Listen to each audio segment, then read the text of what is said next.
So, we have just discussed that sag of the conductor decreases because its tension pulls the conductor up, right. But at the same time tension elongates the conductor from elastic stretching, which tends to relieve tension and sag increases, right. So, that means that the elastic property of wire is measured by its modulus of elasticity. This you know actually. The modulus of elasticity is defined as the stress per unit area divided by the deformation per unit length. That means, sigma is equal to T upon A kg per meter square. This is equation 1, where sigma is equal to stress per unit area, that is kg per meter square, T is equal to conductor tension in kg, and A is equal to actual cross section of conductor, that is in meter square. So, elongation E of the conductor due to the tension is that elongation E can be defined as that E is equal to stress divided by modulus of elasticity. This is equation 2. So, elongation is high, E is high, that is elongation, if modulus of elasticity is low, right. Thus, a small change in the length of conductor causes large effect on sag and tension of conductor. Now, if you see that sag and stresses in conductors are dependent on the following points. One is initial tension put on them when they are clamped in place, right. 2, weight of the conductor themselves, ice or slit clinging to them, and then wind pressure, right. So, these are the things that sag and stresses actually dependent of these following things. So, particularly ice or slit clinging to them, it is basically in the mountain area where snowfall is there. Therefore, that stress actually depends sag.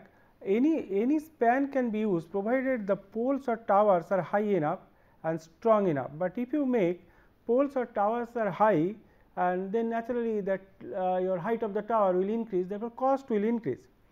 The matter is merely are of extending the catenary in both directions. So, cost of tower sharply increases with height and loading, right. Now, another thing is the effect of temperature change. Common sense says that in summer that sag will be more, and winter it will be less because of the temperature variation. So, sag and stress vary with temperature because of the thermal expansion and contraction of the conductor.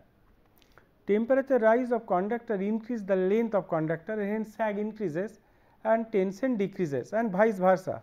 And similarly, the temperature fall, that is in winter, say causes just opposite effect, right. So, maximum stress occurs at the lowest temperature when the line has contracted and is also possibly covered with ice and slit, right. So, this can happen particularly in the winter. So, if conductor trace is constant while the temperature changes, the change in the length of the conductor can be given as delta L is equal to L 0 into alpha into delta T. This is equation 3, where delta T is equal to T 1 minus T 0 and delta L is equal to L 1 minus L 0, where T 0 is initial temperature, L 0 is conductor length and initial temperature say T 0, that is this is T 0, L 1 is conductor length at temperature T 1, and alpha coefficient of linear expansion of conductor per degree centigrade, and delta T, that is this one delta T and delta L, this delta T is change in temperature in degree centigrade, and delta L change in conductor length in meter, right. That means that if the temperature is constant while the conductor stress changes, that is loading, the change in length of the conductor is, it can be given as delta L is equal to L 0 into delta T divided by m into A, where delta T is equal to capital T 1 minus capital T 0, where T 0 is equal to initial tension of conductor, that is kg, delta T is equal to change in conductor tension, that is in kg, m is equal to modulus of elasticity of conductor, that is kg meter, and A actual metal cross section of the conductor, that is in meter square. Now, these are some simple thing. Now, calculation of line sag and tension. Actually, we have taken a catenary shape. These are symmetrical, although my handwriting is slightly this way, but this side and this side it is symmetrical, right.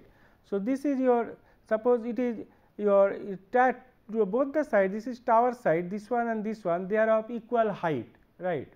So, this is the first thing. So, figure 1 shows a conductor suspended freely from two support. This is one support, this is another support, the tower side, right, which are the same level, that is same height, same level, and I mean if from this is a horizontal distance, right, and if sag and tension, if sag happens in conductor, so basically it takes a catenary shape, right.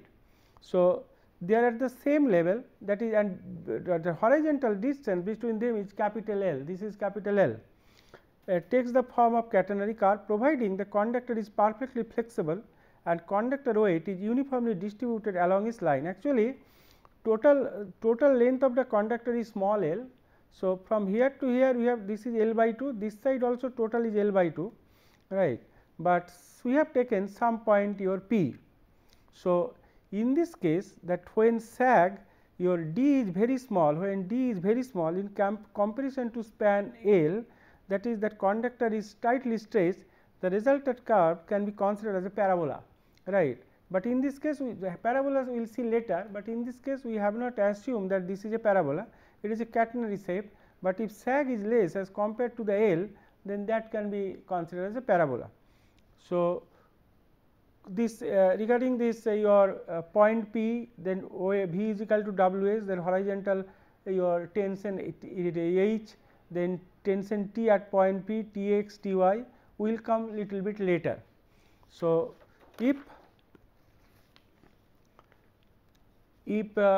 your d less than 0.06 L, suppose if it is total your distance between the two towers is L, horizontal distance, and d is your less than 0.06 L, the error in sag, right, computed by the parabolic equation is less than 0.5%. That means, if your if d is less than your what you call that 0.06 L, L is the your distance between the your two support or two tower, horizontal distance, then error is very small, just 0.5%. If d is lying in between 0.06 L and 0.1 L, then the error in sag computed by the parabolic equation will be about 2%, that is also quite less anyway. So, now catenary methods, that is supports at the same level. So, this is that both the supports are at the same level. Now, figure 1, this is your figure 1, this is figure 1. It shows a span of conductor is two supports at the same level and supported by a horizontal distance L. This is the horizontal distance L, right. Now, this O, this is the O is the point, is the lowest point on the catenary curve, right. This is the lowest point at the catenary curve, and this D is the maximum sag, D is the maximum sag, right. And L is the length of the conductor between these two, but it has taken a your catenary shape. So, this is the midpoint. So, this length is L by 2, from here to here it is L by 2, right. So, this is that half, this L is the length of the conductor, and if W is the weight of the conductor per unit length, this W actually is the weight of the, this is cap W, this is W, right. So, W is the your what you call weight of the conductor per unit length, and if your T is the tension of the conductor that is at a point T, right. This is the T is the tension at point P, and your in direction of curve, and H is the tension kg at origin, and H this is the horizontal tension. So, this T is acting in the direction of the curve, and its horizontal component is T x and vertical component is T y, and this angle is your between T and T x is theta, and distance from this horizontal line from this minimum, that is O is that your lowest point of the conductor, there is maximum, and here the sag is maximum, this distance is y, small y, and from O to this point P, that is OP, this distance is x, O to P, that distance is x, that means here to here, and from point O to P, we assume the conductor length is a small s, this is small s, and if the W is the weight per kg meter. So, total vertical force will be acting on it, V is equal to W into S, where W is equal to kg per meter and S in meter. So, this is at some point P we have taken, and the weight is uniformly distributed. Therefore, this point you can this point, the middle point between O and P, this is the middle point between O and P, that V is equal to the vertical weight W S say is acting downwards, right, assuming that weight is, and conductors are your round shape, and this assumption is correct, right. So, in that case tension T, this tension T, it can be resolved T in two component, one is horizontal component T x, another is vertical component T y. So, if you see that your force or tension balance equation, then T x will be equal to H, that horizontal tension, and this T y is equal to V is equal to W s, right. So, if we, that means this, if we make a triangle here in this figure, this figure, that this is a horizontal tension H, and this is your T y, that your this V is acting downwards, right. So, this is V, T y is equal to V, and T x is equal to H. If you make this triangle, and this is tension T, and this angle is theta, that means tan theta will be as actually is equal to V upon H. Therefore, just hold on.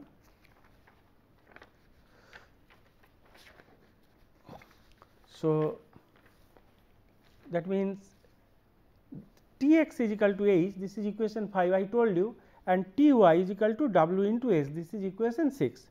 Thus, the portion O P of the conductor is in equilibrium under the tension T, that is this portion O P is in equilibrium under the tension your T, right. At point P, the weight W s acting vertically downward at the horizontal tension H. So, this I told you that W s, this is the midpoint between O and P, and it is you are acting vertically, and this is the horizontal tension, this is H.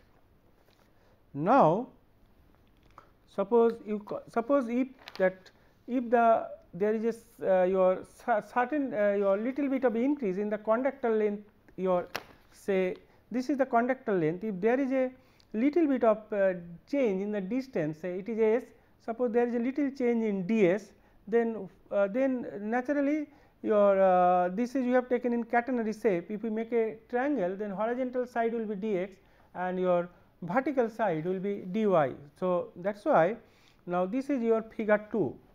So, in figure 2, it is a triangle where ds represent a very short portion of the conductor. You take a very short portion of the conductor in the region of point P. Now, this is your point P. I mean, in the vicinity of this one, if you consider that your what you call a small distance ds. So, if when s is increased by ds, that is why I tell you that the small increment is corresponding to x and y are increased by dx and dy respectively. That means, just hold on. That means, if you little bit of increase say ds, naturally this distance is y from here to here, and this O to P, that is horizontal one, it is P for your this thing. Suppose I can make this one also P dash. So, O P dash actually is equal to x and P dash P is equal to y, so, right. So, if there is take a small distance ds, so naturally corresponding horizontal one distance one will be dx and vertical one will be dy. That means your if this is ds along the conductor, the horizontal one is dx and vertical one is dy, and this angle is theta. That means, tan theta is equal to dy by dx. Therefore, we can write tan theta is equal to dy by dx is equal to V by H. That means, this theta and this theta same. So, tan theta here is equal to V upon H, and from here tan theta is equal to di upon dx. So, tan theta is equal to di upon dx is equal to V upon H, and V is equal to W into S. Therefore, we are substituting V is equal to W into S. So, basically tan theta will be W S by H, that is dy by dx is equal to W S by H, right, and this is equation 7. Now, from figure 2, from this figure, this is a right angle triangle. So, d square is equal to dx square plus dy square. That means, from figure 2, that means from this figure, d square is equal to dx square plus dy square. That means, just divide both sides by dx. So, ds by dx whole square is equal to 1 plus dy dx whole square. This is equation 8, right. But just hold on, but we have seen that your dy by dx is equal to actually ws by your h, right. So, that means, this dy dx is equal to ws by h, you substitute here ws by h. If you do so, then ds by dx whole square is equal to your 1 plus ws by h whole square, right, or dx is equal to ds upon root over 1 plus ws by h whole square. This is equation 9. Now, if you integrate both sides, then x will be integration of ds upon root over 1 plus ws by h whole square. If you integrate this, it will be x is equal to h by w. This integration, I think you can do it, I need not do it, right, you please do it, right, it is a simple thing. So, h upon w sin hyperbolic inverse ws upon h plus k is a constant. So, this is equation 10. Now, if I put the boundary condition to get the value of this k value. So, here when x is equal, if you look at this figure, when this is x actually O to p dash x, if x is equal to 0, then naturally s also will become 0, because s is measured from this point. So, if x is equal to 0, then s is equal to 0. If it is so, then you put the condition that x is equal to 0, then s is equal to 0. Then you will find that k is equal to 0. So, in this case your k will become 0. So, therefore, x is equal to h upon w sin h inverse, that is sin hyperbolic inverse ws by h, or s is equal to, we can write h by w sin hyperbolic wx by h. I mean cross multiply wx by h, and then you just you simplify. So, we are writing s is equal to, this s is equal to h by w sin hyperbolic wx by h. This is equation 11, right. Now, when x is equal to L by 2, s is equal to L by 2, that means this figure. So, x is the horizontal distance. So, from here to here it is L by 2, because from this support to this support is capital L. So, it is a midpoint. So, when x is equal to L by 2, then this side also half of the conductor length. So, small s is equal to small l by 2. Therefore, when x is equal to capital L by 2, s is equal to small l by 2. So, if you substitute here, in this equation, you will get s is equal to L by 2 is equal to h by w, then sin hyperbolic, then w l upon 2 h, or L is equal to 2 h by w sin hyperbolic w l by 2 h. This is equation 12. Now, what you can do is, you expand this sin hyperbolic w l by 2 h in series.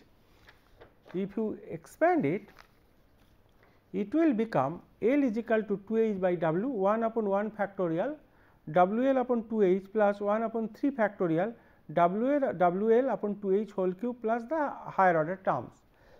So, and if you take only this first two term, this term and this term, you take w common and h common, they will be cancelled. Finally, this expression L will become that is equal to capital L into 1 plus w square L square upon 24 h square. This is equation 13, right. Just you take from this equation w common and your h common and simplify, and as well as L common, you take h common, w common and L common, you take h and w will be cancelled.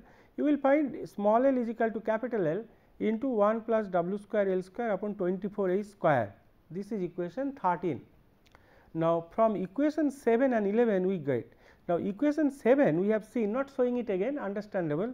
We have seen that dy by dx is equal to ws by h. This is at equation 7, right, and your s is equal to that w sin hyperbolic w is equal to sin hyperbolic wx by h. Just let me find out equation 11, I will show you.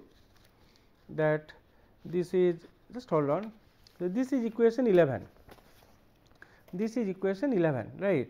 Here it is S is equal to h by w sin hyperbolic w x by h. In your equation it is your this w s by dy by dx is equal to w s by h.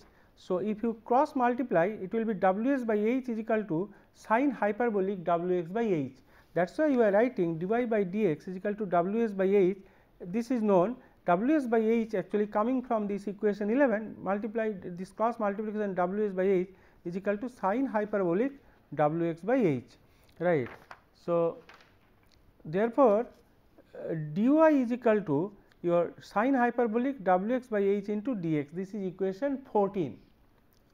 So, integrating, you integrate this equation both side, integrating both sides of equation 14, that y is equal to integration of sin hyperbolic w x upon h into dx, right. So, that integration sin hyperbolic, sin function integration is cos hyperbolic, right. So, it will be actually y is equal to h upon w cos hyperbolic w x upon h plus k 1. This is equation 15, where k 1 is the constant. Now, if the lowest point of the curve is taken as the origin, that is when x is equal to 0, y is equal to 0, because this is the point is origin. So, at this point x is measured from this point only. So, when x is equal to 0, then y is also is equal to 0, because this is y, this is x, this is y. In general, coordinate of this point is x y. So, when x is equal to 0, y is equal to 0. That means, if you do so, cos hyperbolic 0 actually is equal to 1. Therefore, small y is equal to h upon w, then cos hyperbolic w x upon h minus 1, this is equation 16, because you will get, if you put x is equal to 0 and y is equal to 0 in this equation, you will get k 1 is equal to minus h by w, right. And after that you substitute here k 1 is equal to minus h by w, take h by w common. So, you will get y is equal to h by w cos hyperbolic w x by h minus 1, this is equation 16. Now, the curve of equation 16, this one is called a catenary, right, and equation 16 can also be written as y is equal to, small y is equal to h by w, this cos hyperbolic you expand in series, and consider only first two terms. So, it is 1 plus 1 upon 2 factorial w x by h whole square, then the higher order term neglected, bracket close, minus 1, because this minus 1 is here. So, this minus 1 will be cancelled. If it is so, then it will become actually that your w, because if you take this is w square h square in h by w. So, 1 h and 1 w will be cancelled, and ultimately it will become w y is equal to w x square upon 2 h, this is equation 17, right. And from figure 1, I mean from this figure that is t, this is right angle triangle. So, t square is equal to h square plus v square, here it is t square is equal to h square plus v square. That means, t is equal to root over h square plus v square.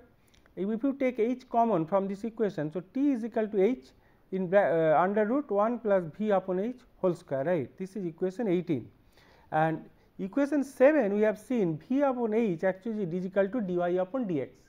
So, here this is equation 7, it is given that it is dy upon dx is equal to v upon h. So, we are putting t is equal to h root over 1 plus dy upon dx whole square, this is equation 19. So, from equation 16 we get that dy upon dx is equal to sin hyperbolic w x upon h. That means, this is your equation 16, this is your equation 16. You take the derivative with respect to x, it will be dy upon dx is equal to h by w, and it will come out w into w by h, then sin hyperbolic h. So, h cancelled, w will be cancelled, and it will be sin hyperbolic w x by h, not showing here, because this is a simple thing and understandable to you, right. So, that means, we get that dy by dx actually is equal to sin hyperbolic w x by h, because this one actually it will come this one your what we call this one your y is equal to your h by w cos hyperbolic w x by h, right. So, if you that means, your ultimately dy by dx will come, that is sin hyperbolic w x by h. So, in this case your what you call that this is from equation 16, that is from equation 16 we are getting dy by dx is equal to your sin hyperbolic w x. Just take the derivative of this equation, simply this equation, right. Then what you do, this dy by dx, that is see your equation 19 and 20.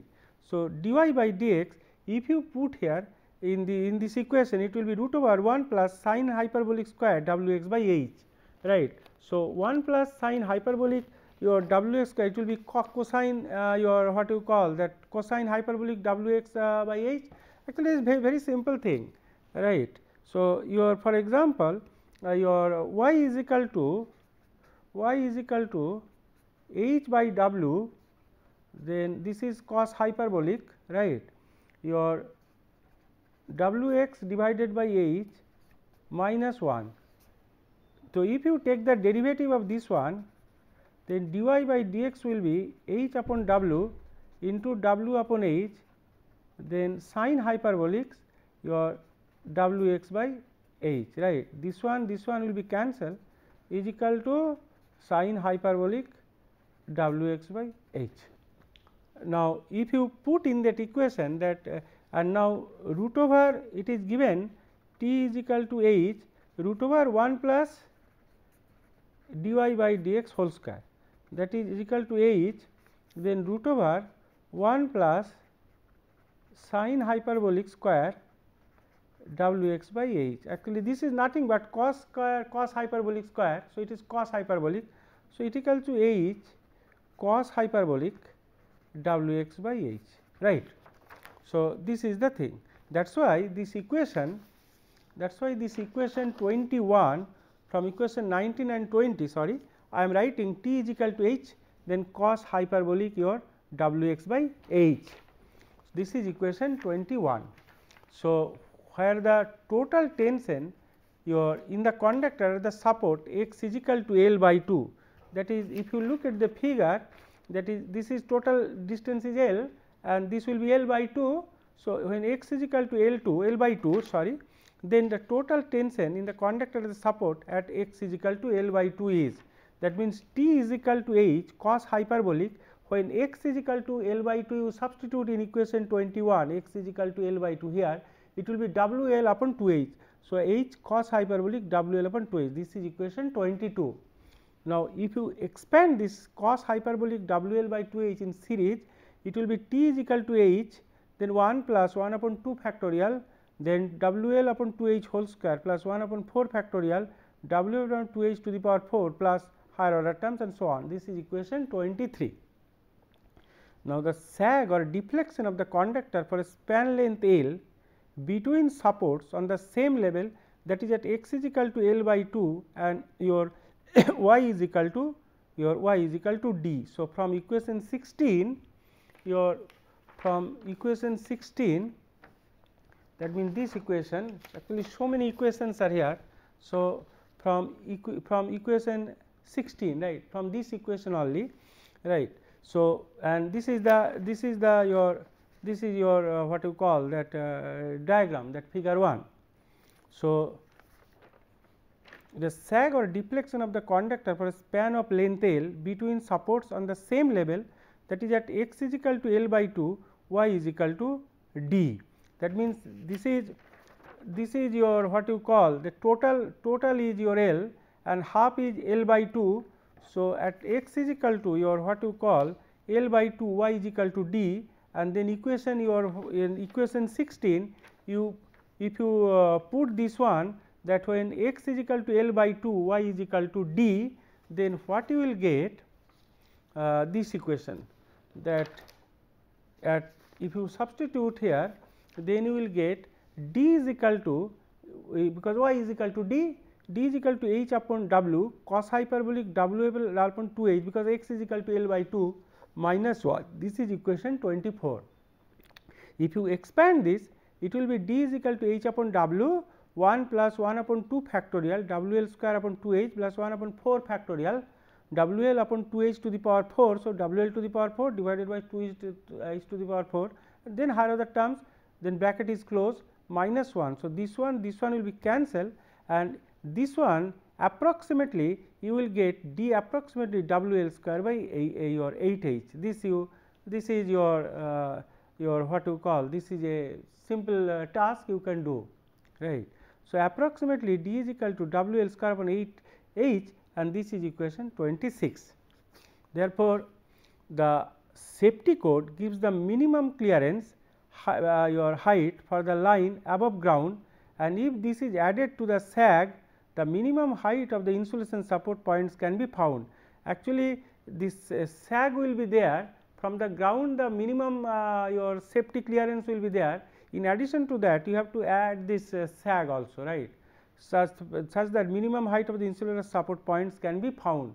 So, whenever you are designing a line, you have to find out the maximum sag what can happen, and that can happen when temperature is very high, particularly in summer season. Next what we will do, suppose this is your same thing A and B at the same support, right.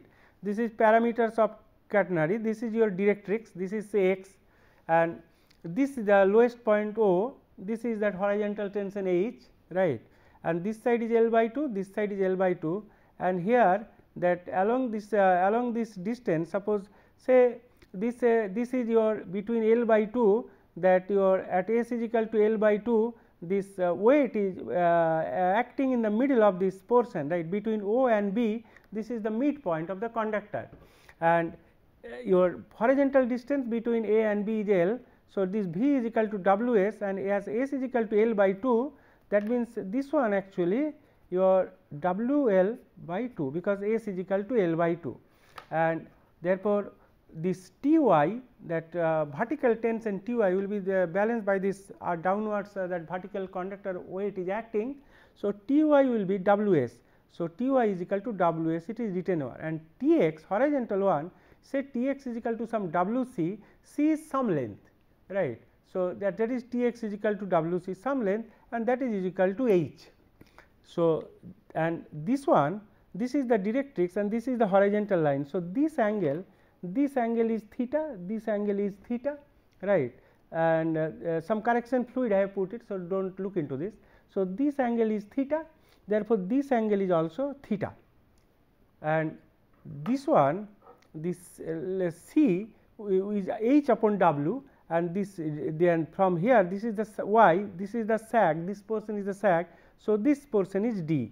So, we will see later this thing, and total from this directrix, the total is Y, and Y is equal to C plus D. Now, this is actually figure 3. Just for the purpose of explanation, we have made this diagram. Now, C is the, now from figure 3, it is C is the ordinate of the lowest point of the curve with respect to the directrix, and Y is the ordinate of the point of tangency with respect to the directrix. That means, this is the C, this is the lowest point O dash is equal to C, and this from here actually if we take this point from this point to this point, suppose if it is O, this is O dash. So, if I take this is my O double dash. So, O double dash A is equal to D, this is basically nothing but the sag from this height is equal to this height D.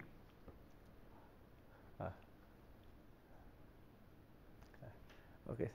So, thank you very much, we will be back again.